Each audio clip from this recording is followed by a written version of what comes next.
Bonjour les amis. Alors, l'idée que j'ai eue aujourd'hui de la vidéo que je vous fais, ça vient de pas mal de commentaires qui sont sous les vidéos que je fais. Enfin pas mal, quelques commentaires auxquels je m'amuse à répondre souvent. Les gens sur le chat de Telegram le savent parce que j'en mets des copies souvent. Et qu'est-ce que m'écrivent ces gens? Ils m'écrivent et ça fait quoi de vivre dans une dictature? Et ça fait quoi que les Russes sont pas libres? Et ça fait quoi que... Enfin bon, vous voyez le genre de commentaires, quoi. Donc je vais vous en faire une petite vidéo, puis je vais vous expliquer en quelques mots ce que je réponds. Je réponds ça. En Russie, depuis que le président Poutine est là, le salaire des Russes a été multiplié à peu près par 20. Ensuite, le chômage ici c'est 0%. Il n'y a pas de chômage. Il y a le chômage, vous pouvez le toucher, ça existe. Vous ne touchez pas des gros salaires comme vous pouvez toucher en France, vous avez un minimum et puis vous touchez ça pour vivre. Mais par contre, vous avez l'obligation, sinon ils coupent tout de suite, l'obligation de vous rendre au lieu où ils vous disent d'aller pour aller bosser. Si vous n'y allez pas, terminez les sous. Donc en général, soit vous trouvez du boulot vous-même, soit c'est eux qui vous trouvent du taf et puis vous allez bosser. Donc 0% de chômage. La sécurité. Alors, je serais tenté de dire 100% de sécurité. Mais bon, il y a toujours des zinzins, il y a toujours des problèmes. On va dire 95% de sécurité. Il y a des coins à Moscou qui sont pas terribles. Il y a des coins à Saint-Pétersbourg qui sont pas terribles. Je vais pas dire à Kazan il y a des coins pas terribles parce que j'en connais pas. À Kazan ça va.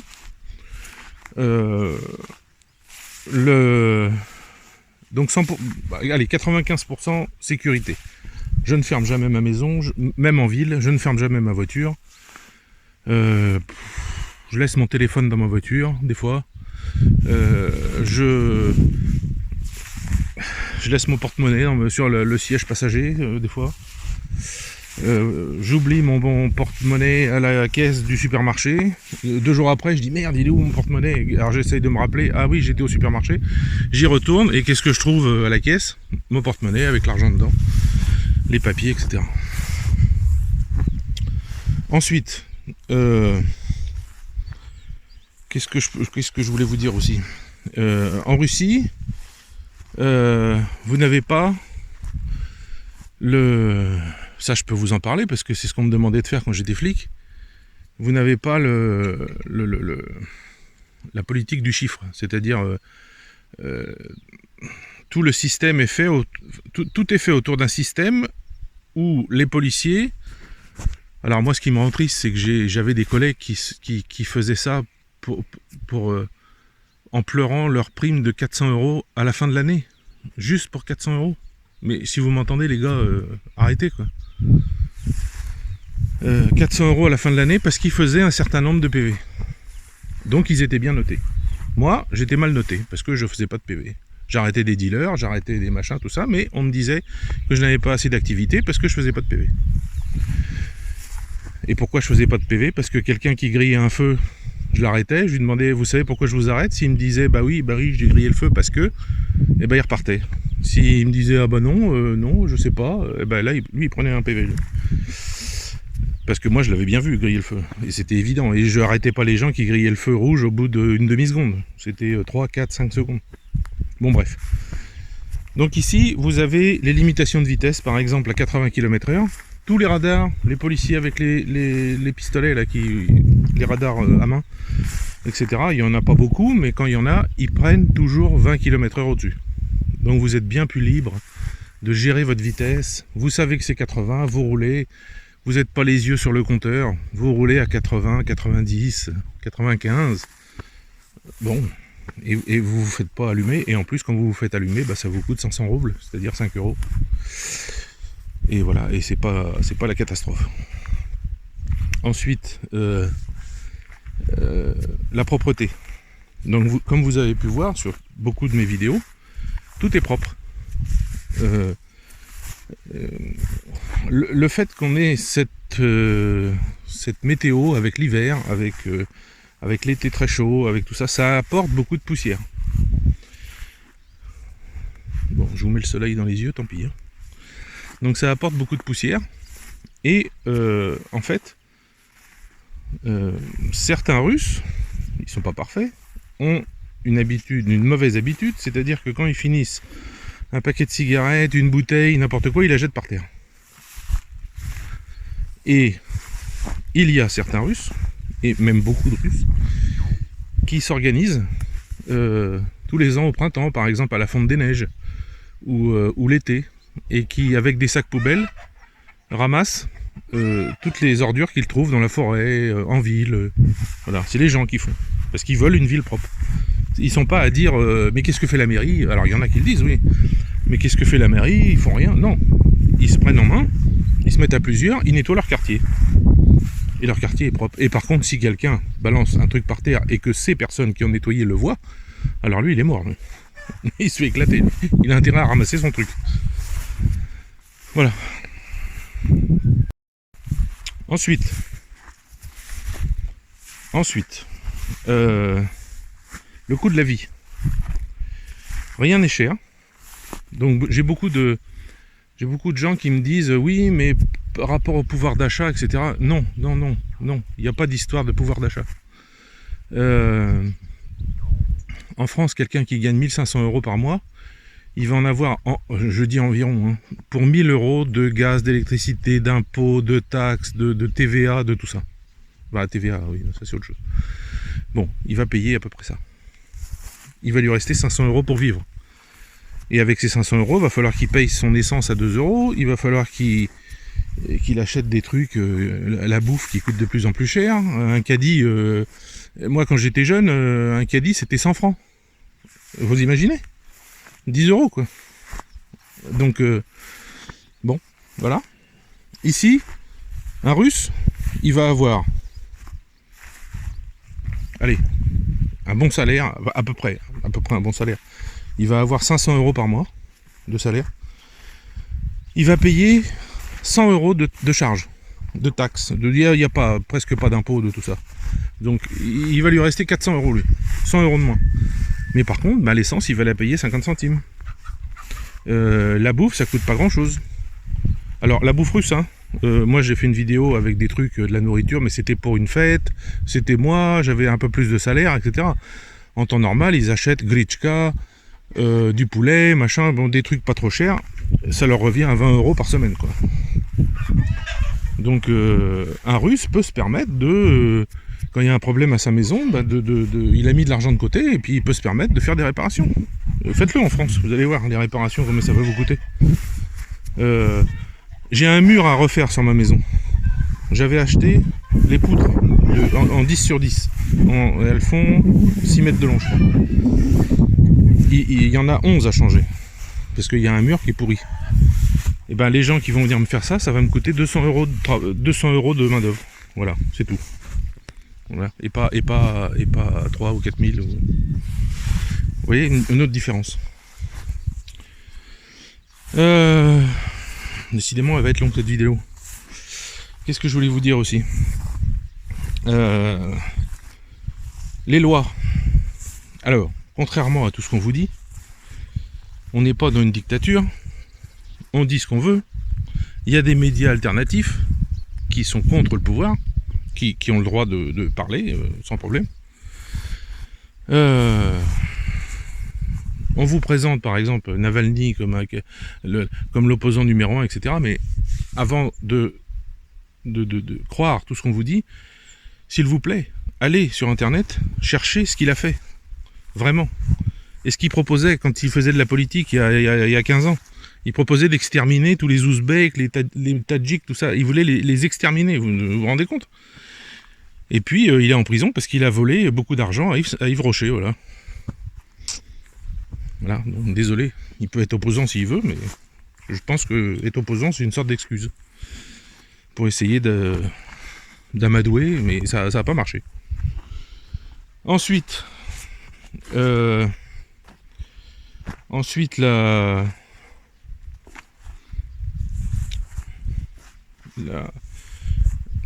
comment je vais vous dire ça, la solidarité entre les gens.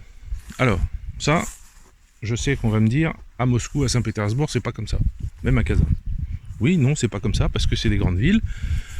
Il fut une époque où ça se rapprochait beaucoup de l'Europe, et c'est devenu un petit peu comme l'Europe. Donc, non, pas trop.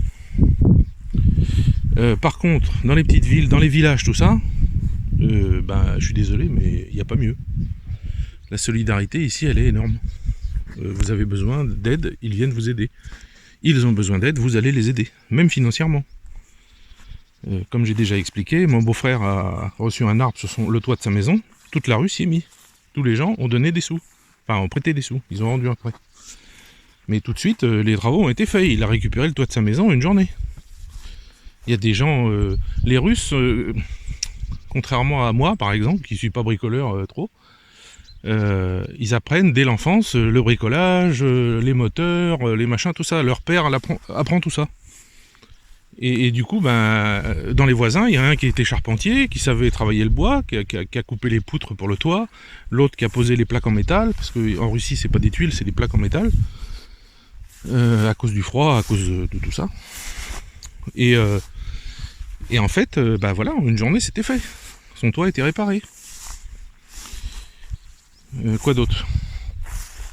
Ici, par exemple, vous n'avez pas de limite bancaire. Si je vais au distributeur et que j'ai 100 000 euros sur mon compte, bon, évidemment je ne les ai pas, et si les 100 000 euros sont dans le distributeur en argent, je mets ma carte et je les prends. Et je prends 100 000 euros en liquide. Enfin, en des roubles, hein, évidemment, pas des euros. Mais bon, vous voyez, vous prenez ce que vous voulez. Quand j'ai acheté ma maison, j'avais besoin de 350 000 roubles. Et j'ai été au distributeur, j'ai retiré 350 000 roubles. J'ai fait 2 distributeurs, je crois, parce que le premier s'est vidé. Et j'ai payé ma maison en liquide. Voilà, devant l'administration, vous donnez de la main à la main l'enveloppe avec l'argent que tout le monde compte. Et puis, et voilà, c'est bon. Il n'y a pas besoin de notaire, de tout ça. Quoi d'autre?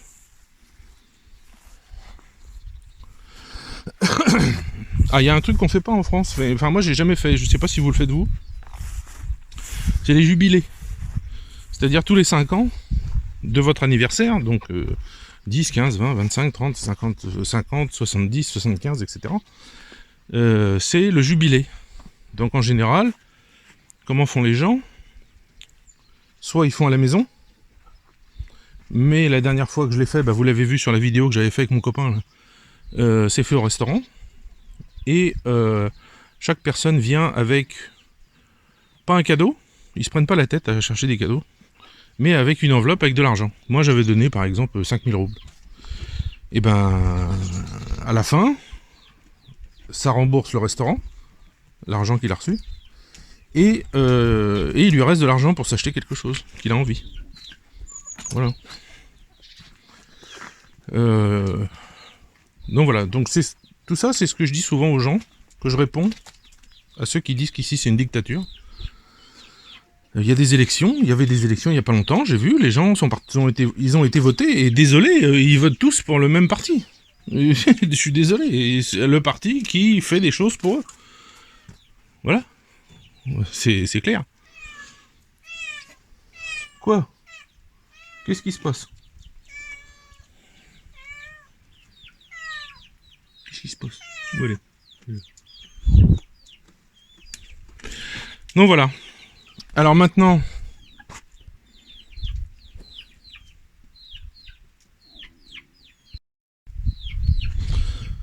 j'espère que j'ai dépassé un peu la limite là, j'espère que ça va pas couper au milieu de rien de ce que j'ai dit. Donc maintenant, qu'est-ce qui se passe en France? Contrairement, par rapport à tout ce que j'ai dit, votre chômage en France il explose, Alors, on me dit c'est la démocratie. Formidable la démocratie, mais en attendant, les Russes, personne n'en veut de la démocratie française. Surtout pas. Le chômage explose, sécurité, zéro. Ça, je peux vous le dire, parce que même les anciens policiers qui vont m'écouter, ils vont comprendre ce que je dis. Tellement ils ont des emmerdes quand ils interviennent, tellement les gens sont mauvais, sont prêts à leur sauter dessus, même quand ils viennent les aider, etc. Enfin bon...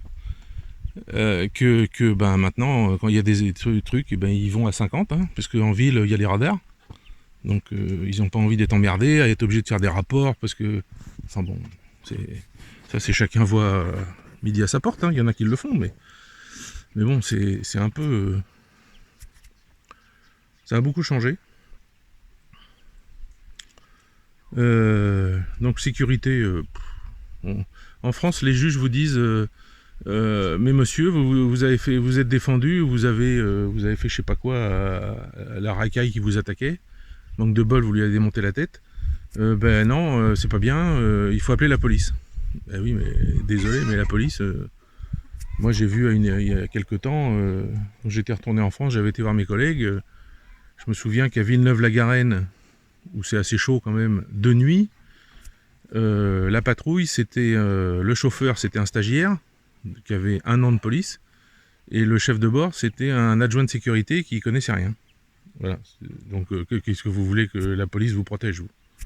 C'est fini, ça. Et puis, en plus, on vous ment pas mal, je pense, parce que quand moi, je suis rentré dans les années 80, fin 80, on était 125 000, et aujourd'hui, on vous dit 165 000, donc vous vous dites, ouh, c'est bien, ils en ont embauché plein, mais non, en fait, non.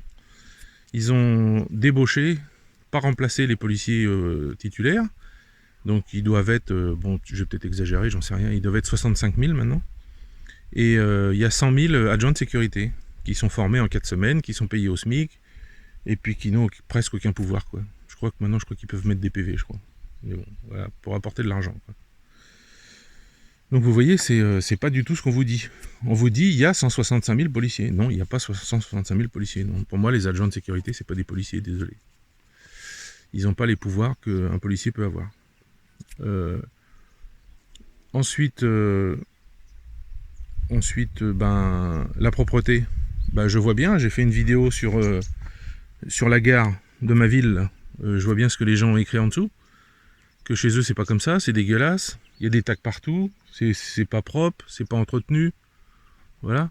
Un truc que j'ai pas dit dans la vidéo sur la gare, que je vais rajouter maintenant, c'est que quand vous voyez que votre train il est à 12h23 à Moscou et qu'il arrive à Kazan à 21h18, croyez-moi si vous voulez, mais le train à 21h18, j'ai dit oui, il arrive à la gare, pas à 19, pas à 17.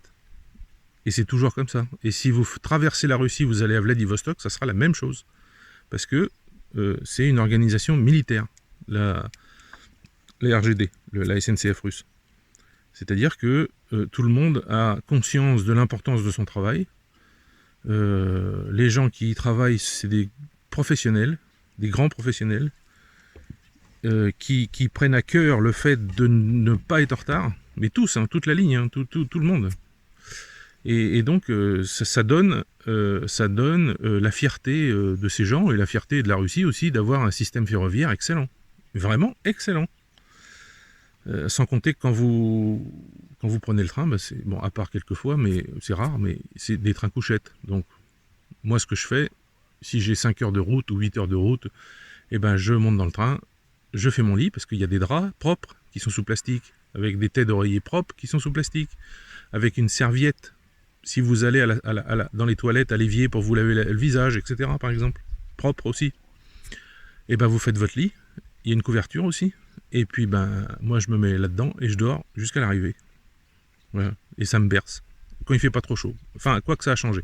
Maintenant il y a des trains à 2 étages, et ces trains-là sont climatisés.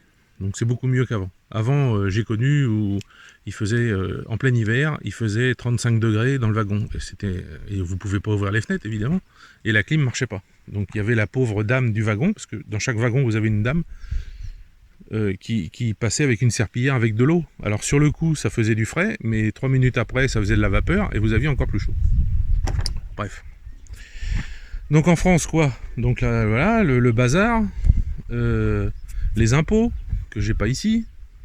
Vous êtes taxé, mais j'étais taxé aussi, hein, donc c'est incroyable. Quand j'en parle aux Russes, ils disent mais comment ils font pour vivre les gens? Ils font, je sais pas comment ils font. Enfin, ils font pas.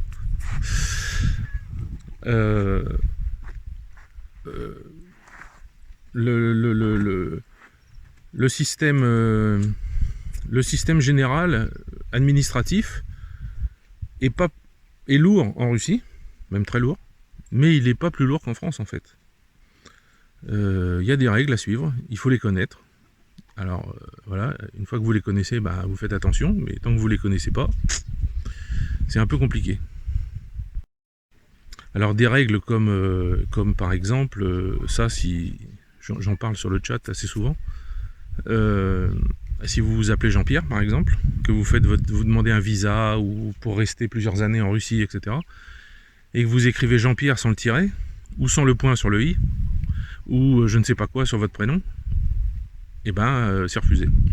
Et moi on m'a dit, par exemple Nicolas avec un S, en russe je le mets pas parce que sinon c'est Nicolas qu'ils disent, et j'avais pas mis et on m'a dit non, c'est pas la même personne.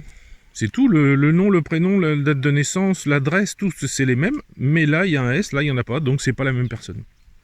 Putain, je dis c'est pas... Enfin, et ils s'en fichent que vous ayez 400 km à faire dans l'autre sens et à revenir pour refaire le papier, enfin... Bon bref, ça c'est les problèmes de l'administration. Donc, d'ailleurs si j'ai un conseil à vous donner, et ça je connais des gens moi à Moscou qui peuvent le faire, faites faire vos papiers, faites faire votre RVP, faites faire votre VNG par un professionnel, par un juriste. Perdez pas de temps quoi. Je vous jure que moi j'y suis retourné 7 fois.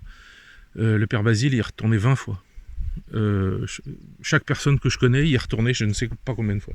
Alors quand vous habitez la ville où il y a l'immigration, ça va, c'est pas grave. Mais comme moi, quand vous habitez à 300 km, ben ça fait 600 km aller-retour. En plus, moi j'aime pas conduire, donc bon, c'est la galère, c'est le stress à chaque fois. Bon, vous voyez, c'est chiant quoi. Donc il vaut mieux prendre un professionnel pour faire ça. Voilà, ben, je pense avoir fait un petit peu le tour des principales choses, plus et moins, qu'il y a en Russie et moins en France. Ce qui fait aussi une des raisons pour lesquelles moi mon but en venant ici c'était de vivre libre, et j'ai jamais été aussi libre de ma vie que ici, hein. Jamais. J'ai pas de boîte aux lettres. Je reçois jamais de courrier, je reçois pas de courrier d'impôts, d'huissier, de taxes, de machins à payer, non, jamais. Jamais. Personne ne vous prend la tête. Une fois, l'immigration est venue jusqu'à chez moi pour me poser des questions parce que j'étais citoyen d'un pays hostile. Voilà. Et je lui ai répondu, vous voyez, j'ai ma maison, j'ai ma femme, c'est le pays que j'aime, c'est mon pays. Maintenant, non, il n'y a pas de problème. Enfin, il a bien compris. C'est la seule connexion que j'ai eue avec l'administration. Voilà. Donc vous voyez, pour ceux qui pensent à venir vivre ici, eh ben pensez-y, parce que franchement, moi je pourrais pas finir ma vie en France, c'est pas possible. Je peux pas. Je pourrais pas. Je pourrais pas. Je pense que je serais en prison depuis longtemps. J'en aurais flingué un, ou si j'étais resté dans la police, ou je sais pas, ou je supporte pas qui vous regarde en vous obligeant à baisser les yeux. Ça, moi, c'est pas possible, je peux pas ça. Ici, ça n'existe pas. Les gens, quand ils vous regardent dans les yeux, c'est qu'ils veulent vous dire un truc, c'est qu'ils veulent vous parler, c'est qu'ils vous aiment bien. Mais c'est pas pour vous faire baisser les yeux. Ou, enfin, je sais pas. Et tout le monde baisse les yeux maintenant, parce que tout le monde a peur. En France, je parle. Donc voilà, moi je suis à ma place et c'est très bien. Et ben écoutez, je vais mettre en lien juste en dessous toujours cette aide pour la classe. J'en ai besoin en ce moment, si vous pouvez, parce que c'est en train de se concrétiser. J'ai eu rendez-vous. J'ai vu le centre. C'est un centre avec de l'art plastique. C'est une femme qui apprend aux jeunes à prononcer correctement s'ils ont des problèmes de prononciation. Et elle a fait un centre. Il y a de l'anglais, il y a tout ça, donc il y aura du français certainement. Donc j'ai rendez-vous avec elle. Après le 23, elle m'a dit, parce que là elle est très occupée. Et puis pensez aussi à m'écrire sur le chat de Telegram pour que je vous explique comment envoyer des sioux pour les femmes et les mères des soldats, ainsi qu'un message pour leur remonter le moral, évidemment. Donc j'en ai reçu quelques-uns. J'ai traduit tout ça, mis tout ça sur une liste, et ça leur sera lu à la fin du mois, là, quand il y aura la réunion avec 60 ou 50, 60, je sais pas combien de femmes, soi-disant, peut-être moins, j'en sais rien, ou plus. Voilà, je vais être en guest star de cette réunion. Et puis ça va pleurer dans les chaumières, parce que les quelques messages qu'Elena a lus, déjà, elle s'est mise à pleurer. Donc, et j'ai dit, mais pourquoi, c'est pas bien? Elle me dit, non, c'est parce que c'est beau, ce que vous avez écrit, c'est beau. Donc ça va leur faire un plaisir fou. Donc vous m'écrivez sur le chat Telegram, je vous explique comment m'envoyer quelque chose que je leur donnerai. Alors au départ on avait parlé de donner des fleurs, tout ça, mais on m'a dit là-bas, ils m'ont dit non, mais les fleurs non, on a plus besoin de sous pour acheter des antibiotiques, des machins, parce que les antibiotiques que donne l'armée en fait pour les blessés, c'est pas qu'ils donnent pas de médicaments, c'est que les antibiotiques qu'ils donnent ne sont pas assez forts. C'est des génériques. Et en fait les femmes et les mères là, elles achètent des vrais antibiotiques, quoi. Bon, c'est comme ça. Et puis donc sur le chat Telegram, je vous expliquerai comment faire ça. Voilà, et ben j'ai fait une sacrée longue vidéo aujourd'hui, donc je vous souhaite une bonne journée. Moi je vais aller disséminer les graines que Elena a achetées pour soi-disant que cette plante qui va pousser bouffe les mauvaises herbes. Alors je vais aller faire ça. Oui, je crois que ça a coupé 2 secondes avant la fin. Donc je disais que je vais aller disséminer les graines sur le terrain, là où il y avait les patates, des plantes que Elena a achetées, des graines qu'Elena a achetées, et qui va donner des plantes qui, soi-disant, empêchent les mauvaises herbes de pousser. On verra, ça sera au printemps. On verra ça. Voilà. Tiens, je vais vous montrer... je vous avais montré dans une vidéo, il y a à peu près peut-être 2 mois, Pipipi, mon super coq. Regardez la taille qu'il fait maintenant. Pipipi. Pipipi, tu viens? Oh, il a grandi, Pépé, hein. Il a la trouille des autres coqs encore, mais vu qu'il boit du lait, je pense qu'il va être costaud. Voilà. Allez, je vous laisse. Bonne journée.